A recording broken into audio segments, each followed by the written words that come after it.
Assalamualaikum warahmatullahi wabarakatuh. Berikut laporan hasil analisis kelompok 4 yang beranggotakan Dea Sulistiana, Dina Agustin, Jessica, Miftahul Jana, Siska Amelia, Rika Hikaral, Vina Amelinda, Meliana. Selanjutnya, Deva Oktaviani, Aulia Efdea Ikhtiari, Putri Melisa, Junita Sari, Desi Anggraini, Niwayan Luh Nohfalat Nasari, Naila Ramahando. Kelompok kami memilih SMK jurusan akuntansi kelas 10 dengan materi prinsip akuntansi dan konsep dasar akuntansi menggunakan media visual Bagan. Berikut paparannya.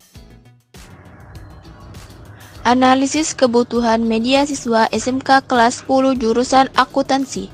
Karakteristik siswa kelas 10 jurusan akuntansi.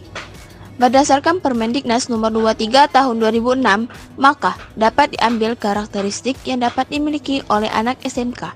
Diambil dari standar ketuntasan minimal adalah religius, jujur, percaya diri, menghargai sesama, kasih sayang, sabar, disiplin, sopan santun, berpikir logis, berpikir kritis, berpikir kreatif, berpikir inovatif, kompetitif, sportif, analisis, dan peduli lingkungan. Karakteristik pendidikan kejuruan. Menurut Jojo Negoro tahun 1998 adalah sebagai berikut. 1. Pendidikan kejuruan diarahkan untuk mempersiapkan peserta didik memasuki lapangan kerja. 2. Pendidikan kejuruan didasarkan atas demand driven atau kebutuhan dunia kerja. 3. Fokus isi pendidikan kejuruan ditekankan pada penguasaan, pengetahuan, keterampilan, sikap, dan nilai-nilai yang dibutuhkan oleh dunia kerja. 4. Hubungan yang erat dengan dunia kerja merupakan kunci sukses pendidikan kejuruan. 5. Pendidikan kejuruan yang baik adalah responsif dan antisipatif terhadap kemajuan teknologi. 6. Pendidikan kejuruan lebih ditekankan pada learning by doing dan hands-on experience. 7. Pendidikan kejuruan memerlukan fasilitas yang mutakhir untuk praktik. Adapun karakteristik bagi siswanya. Yang pertama, secara intelektual remaja mulai dapat berpikir logis tentang gagasan abstrak.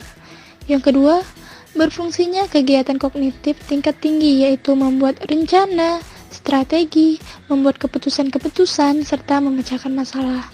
Yang ketiga, sudah mampu menggunakan abstraksi, membedakan yang konkret dengan yang abstrak. Yang keempat, munculnya kemampuan nalar secara ilmiah, belajar menguji hipotesis. Yang kelima, memberikan masa depan, perencanaan, dan mengeksplorasi alternatif untuk mencapainya psikologi remaja.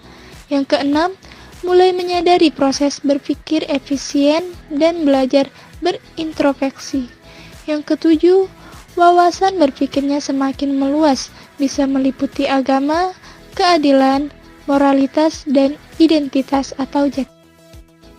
Alasan mereka membutuhkan media sederhana visual berupa Bagan. Media pembelajaran berupa Bagan ini akan membantu peserta didik SMK kelas 10 untuk memahami materi yang akan dibahas dan diajarkan oleh pendidik. Media Bagan ini juga media pembelajaran yang menarik dan menampilkan suasana pembelajaran berbeda, sehingga hal tersebut dapat mendorong peserta didik untuk lebih termotivasi dalam belajar. Selain itu, penggunaan media sederhana visual berupa Bagan juga mudah untuk dipahami dan dimengerti karena penyajiannya yang terstruktur. Silabus jurusan akuntansi kelas 10 SMK. Kompetensi yang dicapai. 1. Siswa akan memahami asumsi berkaitan dengan prinsip-prinsip akuntansi. 2. Siswa akan memahami asumsi berkaitan dengan konsep dasar akuntansi. Materi yang akan dikembangkan. 1. Prinsip akuntansi. 2. Konsep dasar akuntansi. Media sederhana yang digunakan yaitu media visual berupa Bagan. Alat-alat yang digunakan dalam membuat Bagan. Dalam membuat bagan secara sederhana, kita bisa membuatnya dengan menggunakan aplikasi Microsoft Word, yang mana aplikasi ini sangat berguna dalam kehidupan sehari-hari, terutama untuk urusan dalam pendidikan, perkantoran, dan sebagainya. Salah satu hal yang paling umum untuk digunakan dalam kehidupan sehari-hari menggunakan Microsoft Word, yaitu bagan. Selanjutnya ada langkah-langkah dalam pembuatan bagan dengan menggunakan aplikasi Microsoft Word. Yang pertama, kita bisa membuka dokumen baru, kemudian simpan dengan nama yang diinginkan. Yang kedua, buatlah judul atau keterangan. Yang ketiga, untuk memberikan nama pada setiap bagian atau elemen bagan, kita menggunakan text box. Dengan cara klik insert, pilih group text, klik text box, pilih draw text box. Yang keempat, buatlah text box seperti yang diinginkan. Kita bisa mengatur gaya tulisan pada grup Word Art Stylist. Yang kelima, untuk menghilangkan outline pada text box, pilih Shape Outline pada grup Shape Stylist dan pilih Number Outline. Dan yang keenam, ada hasilnya akan terlihat.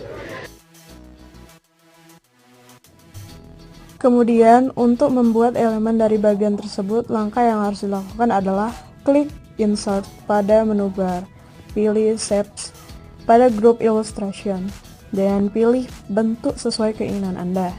Selanjutnya, yang ke-8, kita dapat mengatur gaya pada elemen bagian tersebut, seperti warna gambar, warna garis, dan juga efek pada shape stylus dengan mengklik 2 kali pada gambar itu.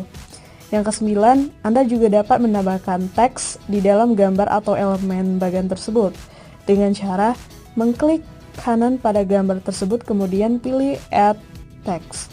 Yang terakhir yaitu yang ke-10, kita dapat membuat bagan sesuai kebutuhan dan keinginan. Kriteria bagan atau ciri-ciri. 1. Dapat dimengerti oleh pembaca. 2. Sederhana dan lugas, tidak rumit atau berbelit-belit. 3. Diganti pada waktu-waktu tertentu agar selain tetap mengikuti perkembangan zaman, juga tidak kehilangan daya tarik.